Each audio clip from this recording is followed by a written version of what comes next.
It's more enjoyment.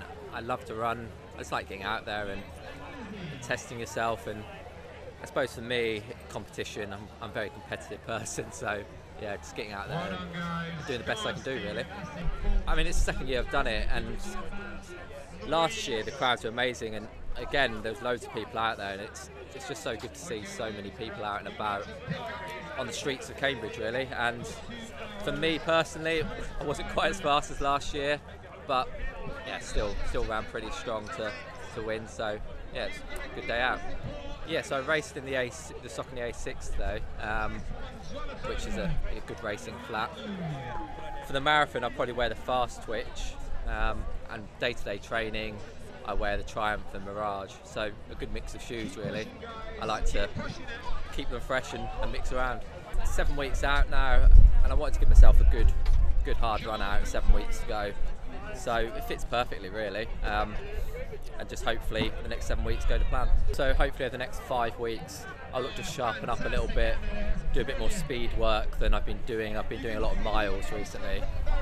And then 2 weeks out, really ease off the mileage, keep the intensity in there, but yeah, drop it down. I mean, these few weeks I'll probably be doing 120 odd miles. For the last 2 weeks I'll drop down to sort of 80, then 60, and just really try and freshen up, but yeah, keep sharp. In terms of the build-up, I would not do too much in the build-up. I think I've fallen foul of that in the past, of doing too much training and going into the marathon too fit. So like now, I don't want to be as fit as I'm going to be on race day, but yeah, just don't worry about it. Try and relax and enjoy it. The worst thing you can do is go to the start line anxious and panicking and using all that nervous energy and let it go to waste. So try and enjoy it as much as you can, and try and get to 20 miles feeling good, which is something I haven't quite yet done yet. So hopefully at London I'll hit 20 miles and be able to push on. I think it's quite personal, the nutrition that you take. I tend to always go with porridge with blueberries and banana for any race I do. I tend to eat that 3 hours before. I've tried different things. I've tried eating closer and it's not worked. I've tried eating further away and just been hungry. So yeah, 3 hours out for me is perfect. And then I might, if I'm still hungry, have an energy bar like an hour before.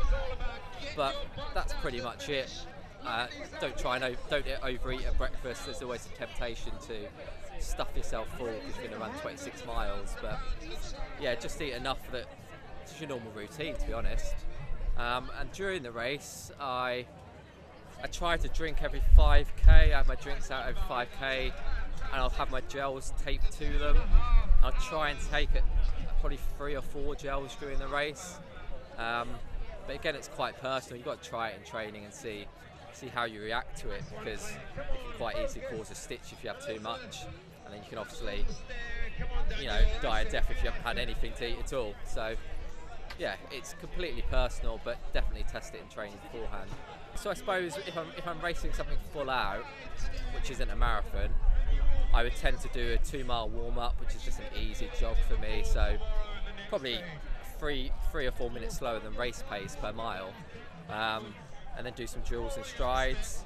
Today I did a bit longer because I used it as a marathon sort of type run, so I did 25 minutes warm up, easy. Not as easy as I normally do, so kept it a bit quicker. But on marathon day I'd just do an easy mild 10-minute jog, really slow, just to wake yourself up, and then go into some drills and stretches and strides to sharpen up. So it's quite tough. I mean, I tend to work anywhere between sort of 40 and 45 hours a week in the office. It can be quite flexible, so I can often nip away a bit early if I need to, but yeah, I tend to wake up at 6:30, go out for an easy run, and then get my other run done around 5-6 o'clock in the evening. I suppose what's a bit tougher is those session days. So I tend to travel sort of 60-70 mile up the road on a Tuesday night, and then don't get home to 10 o'clock, which is quite tough. But yeah, it's just about getting it done and getting those good 8 to 10 weeks of solid build up, and hopefully be good to go on race day.